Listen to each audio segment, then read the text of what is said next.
भूचाल आ जाए, चाहे कितनों के बच्चे दबकर मर जाएं, मन में रत्ती भर फर्क नहीं पड़ता है। अपनी औरत बीमार हो जाए, हम रात भर तड़फते हैं। पड़ोसियों के चाहे कितने जनाजे निकल जाएं, मन में रत्ती भर फर्क नहीं पड़ता। कारण क्या है? कारण सिर्फ एक ही है कि मन ने बीवी और बच्चे को अपना समझा, बाकी सबको बेगाना समझ लिया। जिसको आप अपना समझोगे वही तुम्हारे लिए दुख का कारण बन जाता है। इसीलिए महात्मा कहते हैं भाई, मालिक की भक्ति निस्वार्थ भाव से करो। मोह ममता को अपने अंदर से त्यागो, वासनाओं को अपने अंदर से त्यागो, लोभ लालच को अपने अंदर से त्यागो। उस परमात्मा की भक्ति केवल उस परमात्मा को प्राप्त करने के लिए करो।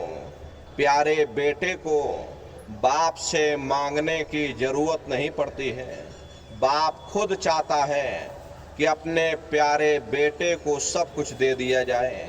लेकिन प्रेमी भाई बहनों, तुम प्यारा बेटा बनने की कोशिश करो। वो मालिक देने के लिए तैयार बैठा है। तुम प्यारे बेटे बन जाओगे, वो मालिक आपको सब कुछ बख्शीश कर देगा। इसीलिए महात्मा कहते हैं भाई, निस्वार्थ भाव से उस मालिक की भक्ति करो। मालिक को प्राप्त करने के लिए उस मालिक की भक्ति करो। लाभ और मान क्यों चाहे, और पड़ेगा फिर तुझे देना। आगे महात्मा कहते हैं कि भाई, कर्म जो जो करेगा तू, वही फिर भोगना भरना। प्रेमी भाई बहनों, ये कर्म प्रधान देश है। यहाँ तुम जैसा कर्म करोगे वैसा ही फल तुमको मिलेगा। अच्छे कर्म करोगे, अच्छा फल मिल जाएगा, और बुरे कर्म करोगे, बुरा फल मिल जाएगा। प्रेमी भाई बहनों, ना अच्छे कर्म करके तुम्हें मुक्ति मिलेगी, ना बुरे कर्म करके तुम्हें मुक्ति मिलेगी। हाँ, कर्मों का भोग तुमको मिल जाएगा। यदि आप बुरे कर्म करोगे, आपको दुख मिलेगा, आपको तकलीफ मिलेगी, आपको रोग धोग मिलेगा। और ज़्यादा से ज़्यादा प्रेमी भाई बहनों, ये कष्ट सहने के बाद में, आपको ये तकलीफ सहने के बाद फिर आप नरकों और चौरासियों में चले जाओगे। और अगर आपने अच्छे कर्म किए तो आप राजा महाराजा बन जाओगे। कौमों मजहबों मुल्कों की हुकूमत हासिल कर लोगे। लोहे की जंजीरें उतर जाएंगी, सोने की बेड़ियां पड़ जाएंगी, और ज़्यादा से ज़्यादा आप स्वर्ग वैकुंठ में चले जाओगे। वो भी भोग योनियां हैं, एक निश्चित समय के लिए मिलती हैं, और पुण्य कर्म समाप्त हो जाने के बाद में फिर मृत्युलोक में वापस भेज दिया जाएगा। अब जब स्वर्ग वैकुंठ से नीचे उतारे जाओगे तो किसी बड़े घर में जन्म, बिना कर्म कोई काया नहीं, और जग बस रहा कर्म के माही। कोई शरीर बिना कर्म के नहीं है। ये सूरज चांद सितारे, ये जमीन और ये आसमान, ये देवी और ये देवता, सब तुम्हारे कर्मों के अधीन हैं। कर्म होते हैं तो काया बनती है, शरीर बनता है, और जब काया बनती है, शरीर बनता है, तो कोई ना कोई कर्म भी बन जाते हैं। ये एक दूसरे पर सब आश्रित हैं, एक के बगैर दूसरा हो ही नहीं सकता। जिस दिन से दुनिया बनी है, ये कर्मों का अटल कानून चला आ रहा। युग बदलते रहते हैं, समय बदलता रहता है, लेकिन ये कर्मों का कानून नहीं बदलता है। कर्म भूत सब जग को लागा, या से बचे नहीं कोई जागा। कर्मों का ये भूत सारे संसार के जीवों को लगा हुआ। कोई ऐसी जगह नहीं जहाँ कर्म न हो। कर्मों के वशीभूत हो करके ये मनुष्य जन्म लेता और मरता है। जन्म लेने और मरने की पीड़ा सहता है। महात्मा प्रेम से समझाते हैं कि भाई जो कुछ कर्म तुमने किए हैं सुमरन, ध्यान और भजन के द्वारा उसकी माफी मिल सकती है, लेकिन कम से कम माँ उल्टा लटका रहता, सिर जब नीचे रहता है और पैर जब ऊपर होते हैं, तब ये जीव उस परमात्मा से प्रार्थना करता है कि हे परमात्मा, मुझे एक बार मौका दे दो, मुझे एक बार मनुष्य शरीर दे दो, हम भजन करेंगे, भक्ति करेंगे, हम अपनी जीवात्मा का कल्याण करेंगे। गर्भ में प्रेमी भाई बहनों, जीवात्मा को सब कुछ मालूम होता है। उस समय माँ के गर्भ में जब ये जीवात्मा आती है, उस समय उसे सब पता रहता कि हमने पिछले जन्मों में कौन कौन से कर्म किए, कौन कौन सी यातनाओं को हम भोग करके आए।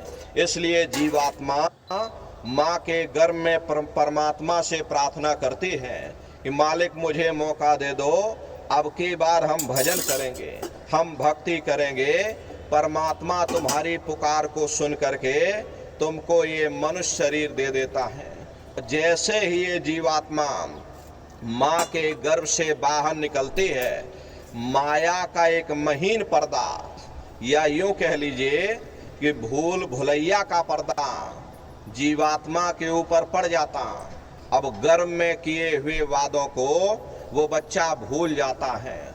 मुख बोले ना सैन चलावे और काहू दुख अपना न जनावे।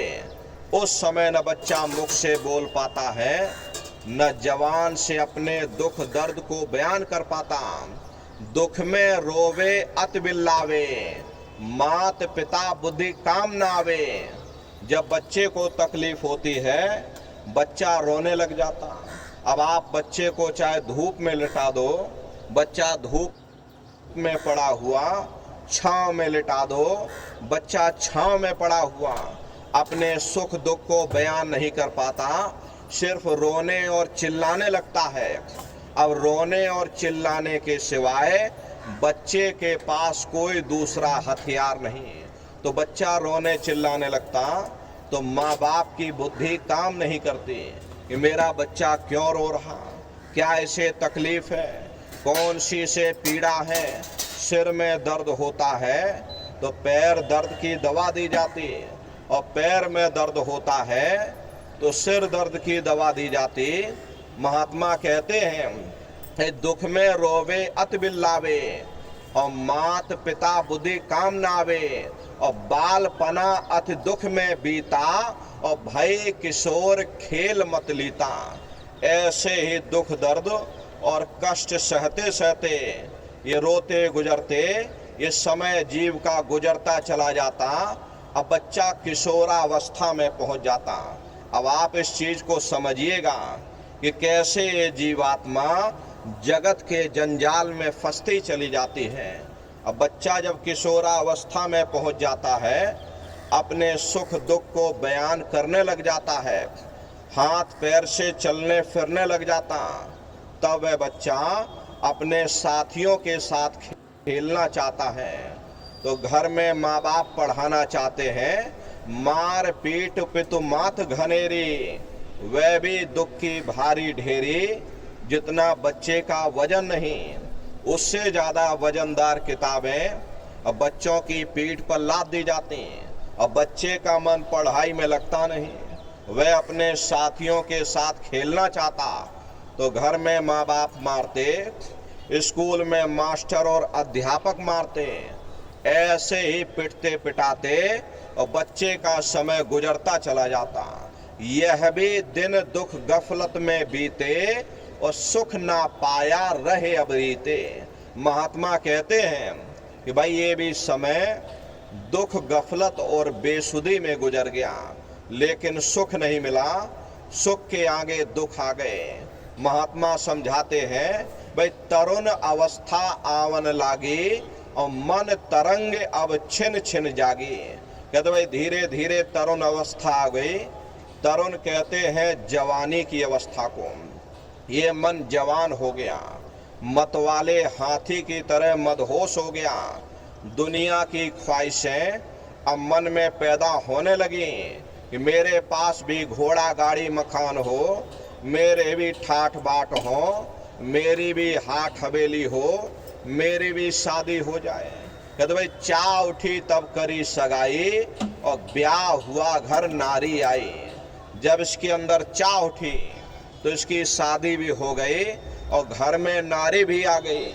अब नारी देख मन अति हर्षाना और बेड़ी भारी सो नहीं जाना। नारी को देख देख करके इसका मन प्रसन्न होने लगा, जैसे से कोई बाहरी बादशाहत मिल गई हो। देखो प्रेमी भाई बहनों, कैसे मनुष्य धीरे धीरे जगत के जंजाल में फंसता चला जा रहा। प्रेमी भाई बहनों, जब ये माँ के गर्भ में था तो परमात्मा से प्रार्थना करता था कि हे परमात्मा, मुझे एक बार मौका दे दो, हम भजन करेंगे, भक्ति करेंगे। और परमात्मा ने जब मौका दे दिया तो देखो कैसे अपने कीमती समय को और श्वासों की पूंजी को ये मनुष्य बर्बाद करता चला जा रहा और जगत के जंजाल में फंसता चला जा रहा। महात्मा कहते हैं वे मात पिता का हक सब भूले और दिन और रात नारी संग झूले। और जब शादी हो गई और घर में नारी आ गई तो घर परिवार बट गया, जमीन जायदाद बट गई, चूल्हा चौका बट गया, खेती बाड़ी बट गई, यहाँ तक कि माँ बाप भी बट गए। 10 दिन तुम हमारे घर में छोड़ दो और 10 दिन बाद तुम अपने घर में ले जाना। प्रेमी भाई बहनों, ये कलयुग की रीत नीत है, यहाँ कोई किसी का नहीं। महात्मा कहते हैं भाई घटती चली लगन पितु माता और नारी पुत्र संग मन अतिराता। कहते भाई जब इस मनुष्य की शादी नहीं हुई थी तो इसका अपना पूरा प्रेम अपने माँ बाप के साथ में था, लेकिन जब शादी हो गई तो माँ बाप के हिस्से का आधा प्रेम। अटेंशन प्लीज, सारा दिन बैठे बैठे कैसे होगा डाइजेशन? एक्सरसाइज और फूड में फाइबर, ये है एक सोल्यूशन। इसलिए रोज खाओ फाइबर वाली रोटी मेड विद आशीर्वाद आटा विद मल्टीग्रेन्स। सुमरन सभी नए प्रेमी भाई बहन करिएगा।